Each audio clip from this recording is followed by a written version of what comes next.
अरे अरे अरे अरे, क्या कर रहा है? इधर इधर इधर, हम बोल रहे हैं तेरे बीजू का। उतला बोल रहा है? हाँ, पक्षियों से तो हम खेत को बचा लेते हैं, पर इन घातक रसायनों से कैसे बचाएं? मतलब? देख बेटा, तू जो ये अंधाधुंध रसायन मिलाता है ना, मिट्टी की सेहत बिगड़ने लगी है। और जब माटी ही कमजोर पड़ जाएगी तो उपज कैसे सेहतमंद होगी? हाँ? अरे पहले ऐसा नहीं था। पूछना अपने बड़े बुजुर्गों से, कैसे फसल लहलहाती थी, शुद्धता झलकती थी। हाँ, माटी भी तंदुरुस्त और लोग भी। अरे अब पहली वाली बात कहाँ? पर अब तो सब यही डाले हैं। सब नहीं, आज भी लाखों जागरूक किसान परंपरागत विधि से फसल उगा रहे हैं। खर्चा कम और उपज की कीमत भी बेहतर पा रहे हैं। सच है? रे बेटे, एक्सपीरियंस से बता रहे हैं, धूप में बाल सफेद नहीं किए हैं। हाँ। ठीक है भाई, मैं भी आज से जैविक खेती शुरू करूंगा। माटी से प्रेम की परंपरा है, परंपरागत खेती।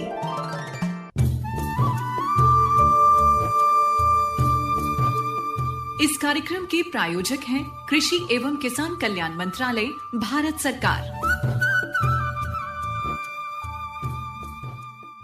नमस्कार, कार्यक्रम किसान की बात में आप सभी का बहुत बहुत स्वागत है। आप सुन रहे हैं आकाशवाणी का FM गोल्ड चैनल। आज मैं हूं आपके साथ आरती और मैं हूं संजय। और आज संजय, कुछ ऐसी बात होने वाली है आज के कार्यक्रम में जो हमारे स्टूडियो को और साथ ही साथ हमारे लिसनर्स जितने भी सुन रहे हैं, श्रोता, उनके मेरे को जहां भी वो सुन रहे हैं उस जगह को काफी महका देगी। बिल्कुल सही बात की आपने। और आज हम जिस विषय पर बात करने वाले हैं वो है मौसमी फूलों की देखभाल। जी हाँ, बिल्कुल। और इस विषय पर बात करने के लिए हमारे विशेषज्ञ हमारे साथ स्टूडियो में उपस्थित हैं। स्वागत करते हैं हम डॉक्टर मार्कंडेय सिंह जी का, जो प्रधान वैज्ञानिक हैं पुष्प विज्ञान एवं भूदृश्य निर्माण संभाग, भारतीय कृषि अनुसंधान संस्थान, पूसा, नई दिल्ली में। डॉक्टर साहब, आपको बहुत बहुत स्वागत है कार्यक्रम में। धन्यवाद।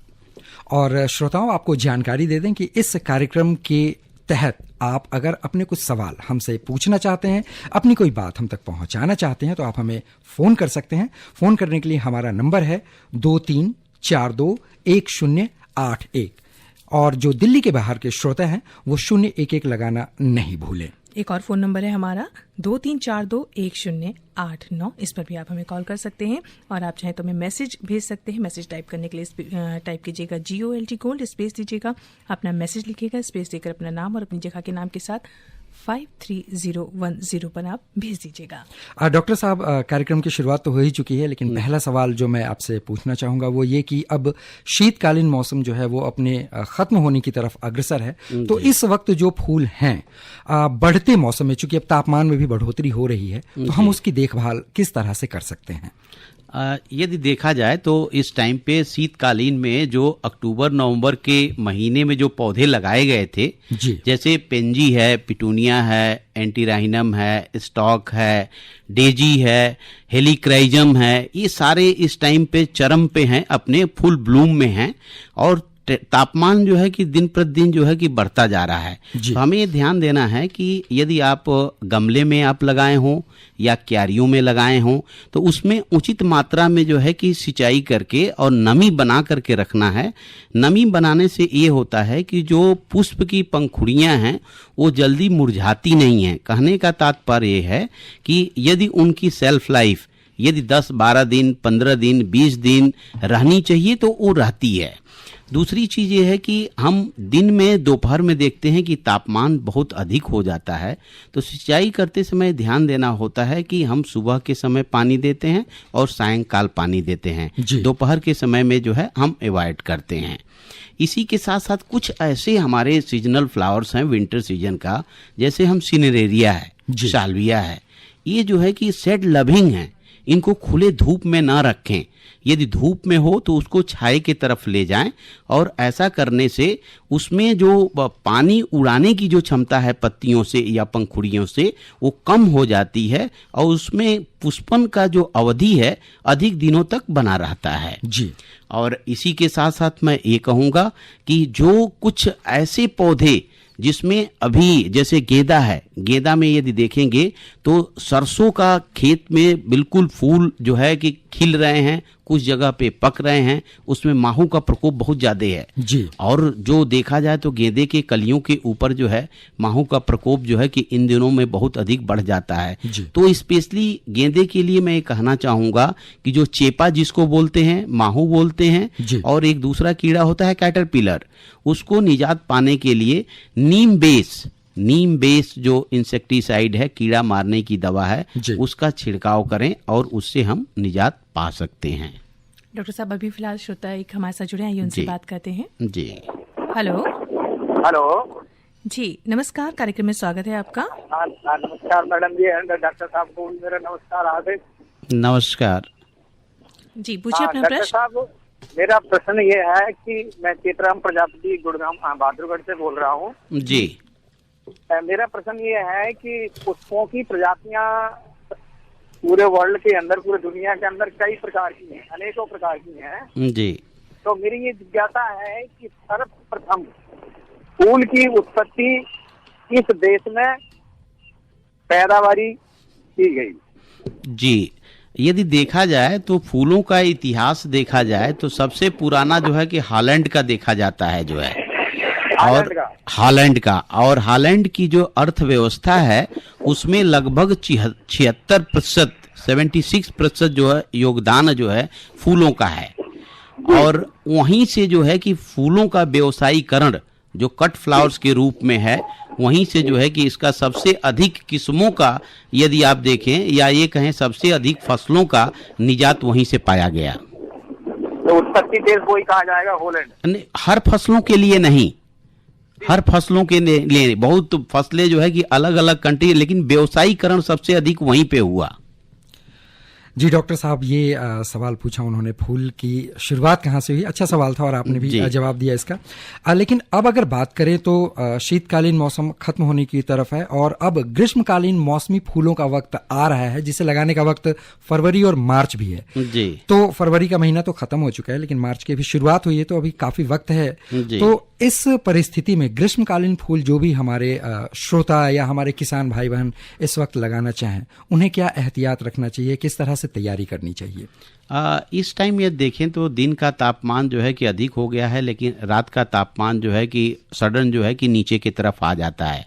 और ये इंडिकेट करता है कि जो हमारे समर सीजन के जो पुष्प हैं, जैसे कोचिया है, विनका रोजिया है, अमरेंथस जिसको हम चौलाई बोलते हैं, ये है, इनकी नर्सरी डालने की शुरुआत हो चुकी है। कोचिया तो बहुत लोग 15 फरवरी के आसपास ही डाल दिए हैं। जी। जिन लोगों की कोचिया लगभग जो है कि 8 से 10 सेंटीमीटर की हो चुकी है, उनको गमलों में, क्यारियों में या थैलियों में जो है कि उसको ट्रांसप्लांट कर देना चाहिए जो है।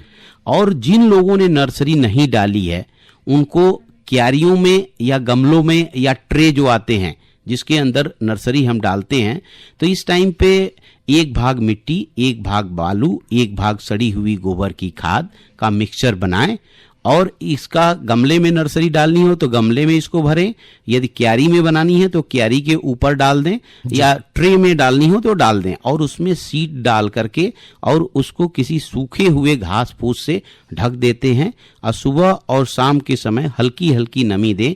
तो ऐसा देखा गया है कि गर्मी के दिनों में लगभग 25 दिनों बाद, इसकी बीज की बुआई करने के 25 दिनों के बाद जो है इसका पौध जो है स्थानांतरण, जो ट्रांसप्लांटिंग हम बोलते हैं, करने के योग्य हो जाता है। इसका मतलब आने वाला जो मार्च का जो है कि लास्ट वीक जिसको हम बोले, उस समय पे इसको हम ट्रांसप्लांट कर पाएंगे। जी फिलहाल एक और श्रोता हमारे साथ है, आइए उनसे भी बात करते हैं। हेलो जी, आप पहले अपने रेडियो सेट से थोड़ा दूर हो जाएं और फिर हमसे बात करें। नाम बताएं अपना। रामेश्वर जी, आप कहाँ से बात कर रहे हैं? बागपत से। जी, पूछिए अपना प्रश्न। जो हमारा पपीते का पौधा, उस पर फूल आकर झड़ जाते हैं। मैं एक चीज कहना चाहूंगा कि पपीते में जो है कि ये देखते हैं तो मेल, फीमेल और हर्माफ्रोडाइट 3 तरह के फ्लावर होते हैं, और ये कोई जरूरी नहीं है कि ये तीनों तरह के फ्लावर एक पौधे के ऊपर मिलें। तो जब भी हम पपीते का पौधा लगाते हैं तो कम से कम 3 पौधा हमें लगाना चाहिए एक साथ।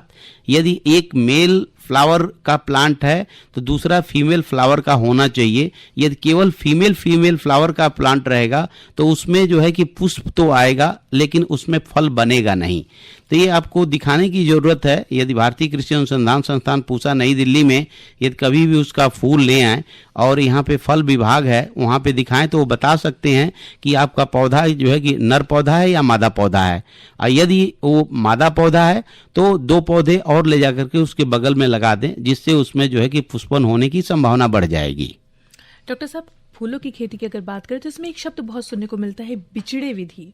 तो ये बिछड़े को समझा सकते हैं आप, क्या होता है? बिछड़े विधि या विविधीकरण, जी जो भी है इसके डाइवर्सिफिकेशन। हाँ, डाइवर्सिफिकेशन ये है कि जैसे एक किसान भाई कोई भी मान लीजिए एक गुलाब की ही खेती हम मान के चलें कि यदि एक ही फूल की खेती करते हैं और किसी कारण बस उस वर्ष में जो है कि बाजार में गुलाब की कीमत कम मिलती है, लेकिन उसी के साथ साथ यदि गुलाब के साथ ग्लेडियोलस की खेती, रजनीगंधा की खेती, गुलदाउदी की खेती, गेंदे की खेती थोड़े थोड़े एरिया में करते हैं तो उनका ये देखा गया है कि आय जो होती है, औसत आय एक फसल की तुलना में 3-4 फसलों को साथ में लेकर विविधीकरण करके करते हैं तो उनकी आय बढ़ जाती है। जी जी। फिलहाल एक कॉलर हमारे साथ जुड़ गए हैं, उनसे बात करते हैं। हेलो जी, कार्यक्रम किसान की बात में आपका स्वागत है। नाम बताइए और कहाँ से बोल रहे हैं आप और सवाल क्या है आपका? पालम द्वारका से राकेश बोल रहा हूँ जी। क्या सवाल है आपका? मैंने ना मोगरे का वो लगा रखा, गमला में पौधा जी, वो उसमें फूल ही नहीं आ रहे काफी टाइम से। मैं ये कहना चाहूंगा कि मोगरे के पौधे में जो है कि फूल आने का सीजन आ रहा है, लेकिन उसको आप धूप की तरफ ले जाइए थोड़ा सा, और इस टाइम ये देखेंगे तो उसमें एफिड का प्रकोप होता है और पत्तियों के ऊपर काले काले धब्बे पड़ जाते हैं जो है। तो उसके लिए यदि आपके पास मैलाथियान हो तो 1.5 ml प्रति लीटर पानी में डाल करके छिड़काव कर दें, और सूखे जो पत्ते हों उसको काट दें और नमी बना करके रखें, और धूप की दिशा में रखेंगे तो उसमें पुष्पन जरूर होगा। तो डॉक्टर साहब, काफ़ी सारे सवाल हम तक पहुंच रहे हैं श्रोताओं के और काफ़ी जवाब भी दे रहे हैं। एक बार अपने श्रोताओं को हम बता दे रहे कि आप सुन रहे हैं कृषि एवं किसान कल्याण मंत्रालय भारत सरकार द्वारा प्रायोजित कार्यक्रम किसान की बात, जिसमें आज हम चर्चा कर रहे हैं मौसमी फूलों के बारे में। जी फिलहाल एक श्रोता हमारे साथ है, उनसे बात कर लेते हैं। हेलो जी, हेलो, नमस्कार। हाँ नमस्कार जी। जी बताइए अपना नाम। मैं पीएन माथुर बोल रहा हूँ जी, रोहिणी से। जी विपिन जी, स्वागत है आपका कार्यक्रम में, पूछिए अपना प्रश्न।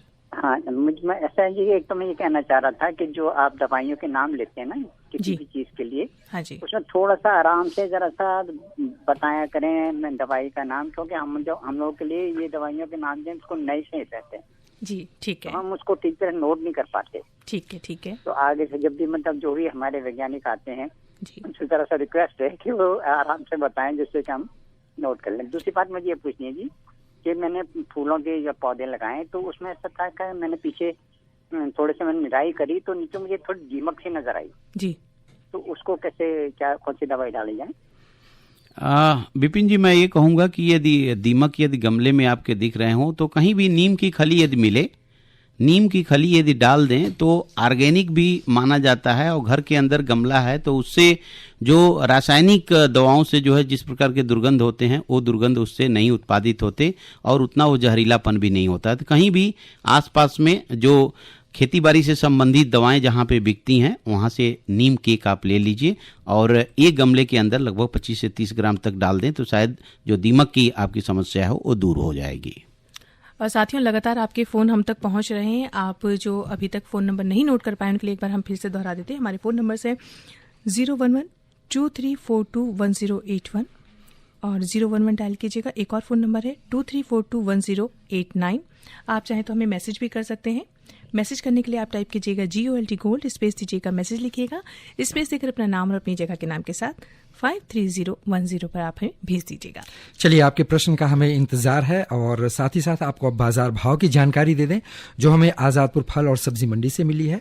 तो सेब अभी 80 रुपए प्रति किलो है, जबकि अनार 45 रुपए प्रति किलो उपलब्ध है। इसके अलावा आलू 13 रुपए किलो, जबकि प्याज 20 रुपए किलो उपलब्ध है।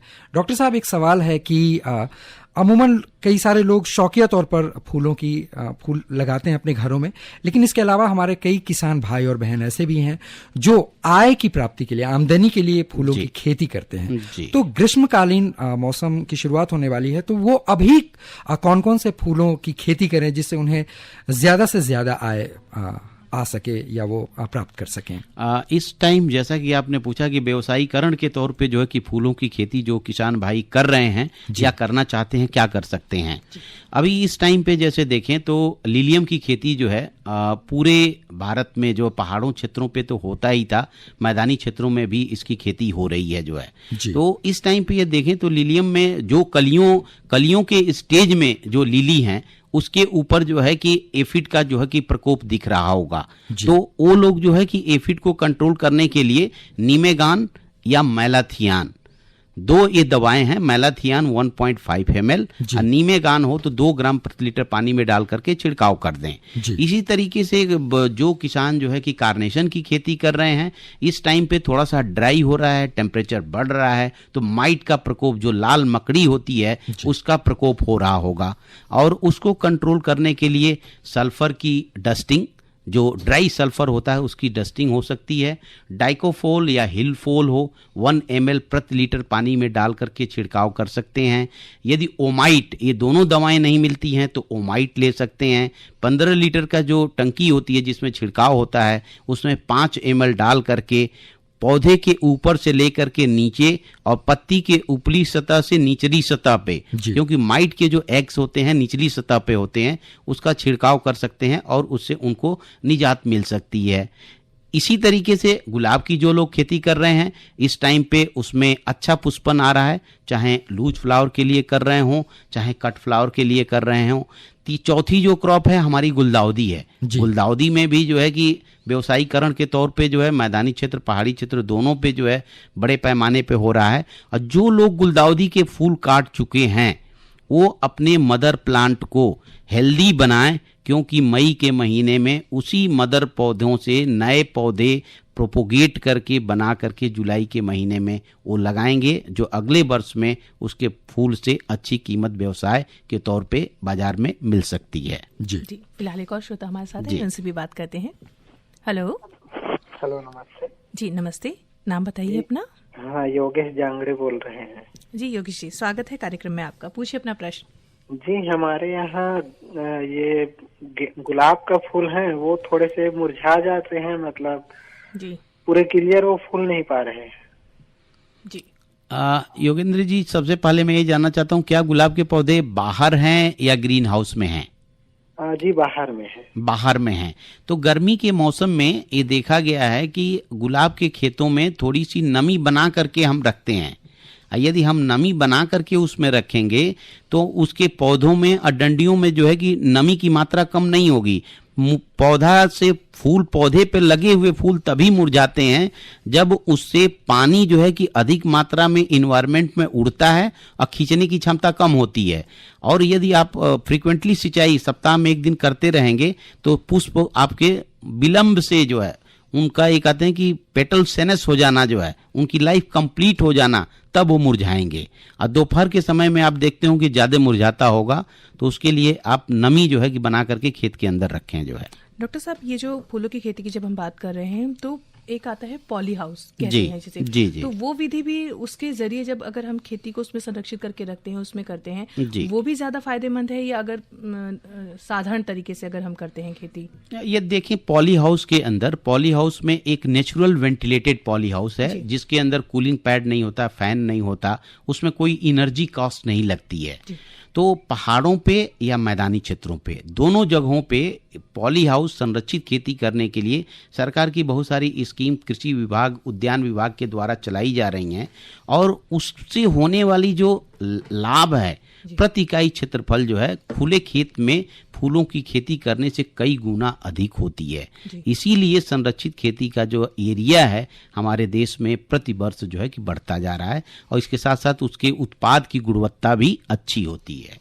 जी फिलहाल एक कॉलर हमारे साथ जुड़े हुए हैं, उनका सवाल लेते हैं। हेलो नमस्कार जी। नमस्कार। कार्यक्रम किसान की बात में आपका बहुत बहुत स्वागत है। अपना नाम बताइए, आप कहाँ से बोल रहे हो और आपका सवाल क्या है? मेरा नाम आर्यन है और हम बागपत से बोल रहे हैं। जी सवाल पूछो आर्यन। आप मुझे अपना बहुत छोटे बच्चे लग रहे हैं, आप करते हैं खेती? बड़ा हमें मजा आता है सुनने में। अच्छा पूछिए अपना प्रश्न, आपका है कोई इनको प्रश्न? कार्यक्रम बहुत पसंद है इसलिए ये सवाल पूछना चाह रहे हैं। जी आपका सवाल क्या है आर्यन? सर हमने एक गुलाब का पौधा लगाया था फरवरी के शुरू में जी, और उनपे थोड़ी थोड़ी पत्तियां आने लगी जी, और हम उनमें क्या डालें जो वो जल्दी से बड़े हो जाए और फूल आ जाए?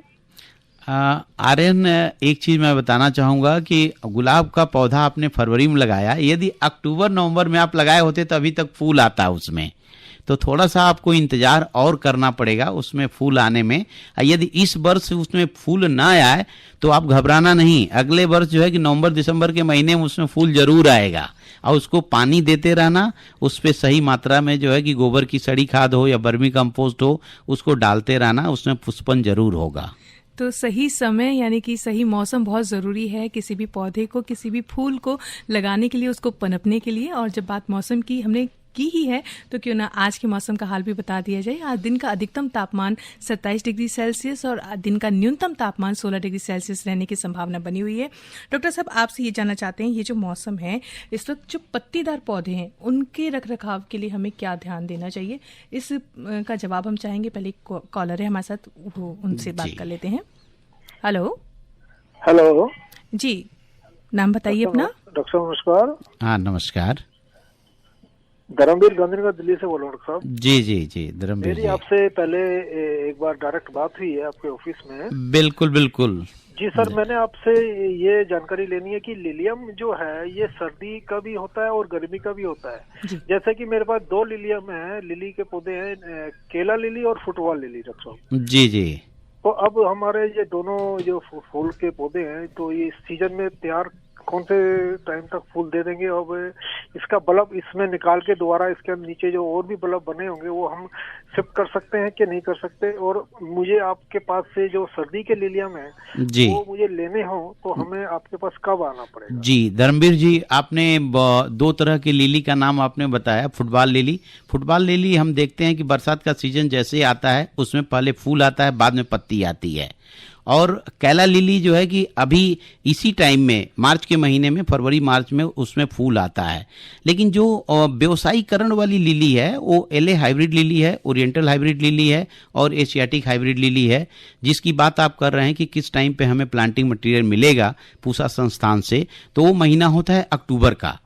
और जो ग्रीन हाउस में, नेट हाउस में जो लोग पहाड़ों पे या मैदानी क्षेत्रों पे व्यावसायिक खेती के तौर पे खेती कर रहे हैं अपने भारत में, उसमें सबसे अधिक क्षेत्रफल ये देखा जाए तो एशियाटिक लिली, ओरिएंटल लिली और एलए लिली की है। जो हमारा जो आपने फुटबॉल लिली और दूसरी लिली की बात की है उसमें केला लिली में ये देखा गया है कि पुष्पन उतना अच्छा नहीं हो पाता जितना एलए हाइब्रिड और ओरिएंटल और उसमें हो पाता है, इसलिए उसका व्यवसायीकरण जो है थोड़ा सा कम है।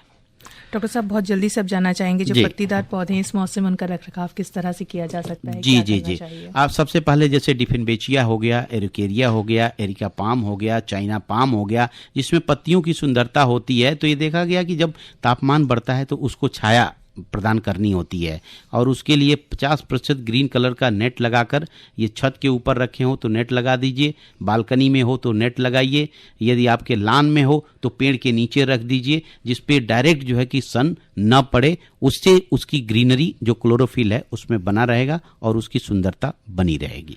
और ये भी एक चीज और बहुत जल्दी से जानना चाहते हैं आपसे कि जो रोजगार की संभावनाएं हैं, अगर नवयुवक आना चाहते हैं तो उनको प्रेरणा के लिए आप क्या कहना चाहेंगे? मैं ये कहना चाहूंगा कि यदि पूरे भारत में पहाड़ों पे हो या मैदानी क्षेत्रों में हो, हर क्षेत्र के लिए जो व्यवसायीकरण जो है कि फूलों का हो चुका है।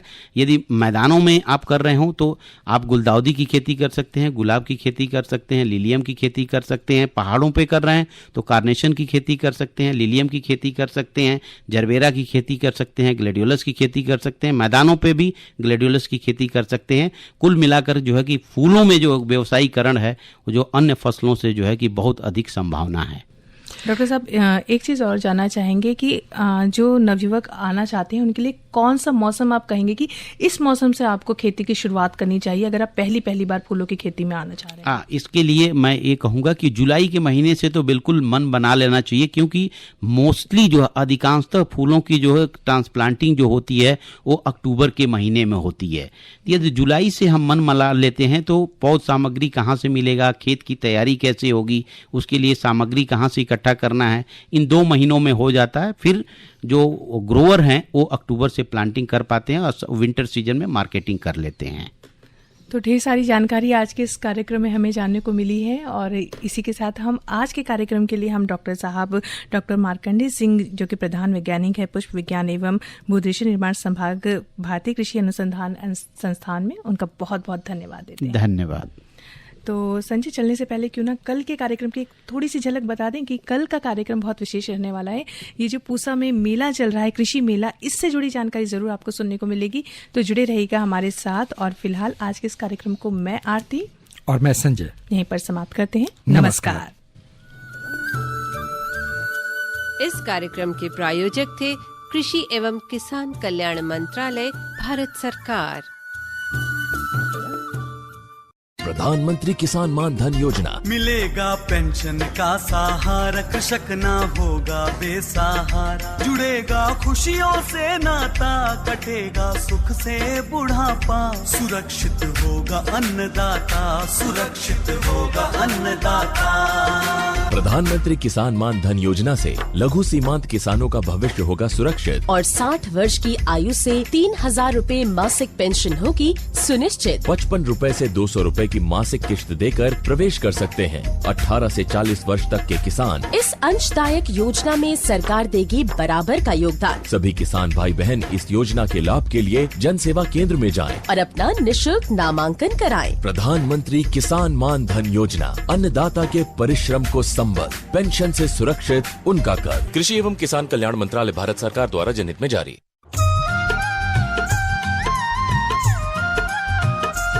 ऐसी नई नई तरकीबें अब हमको हैं चुननी, ऐसी नई नई तरकीबें अब हमको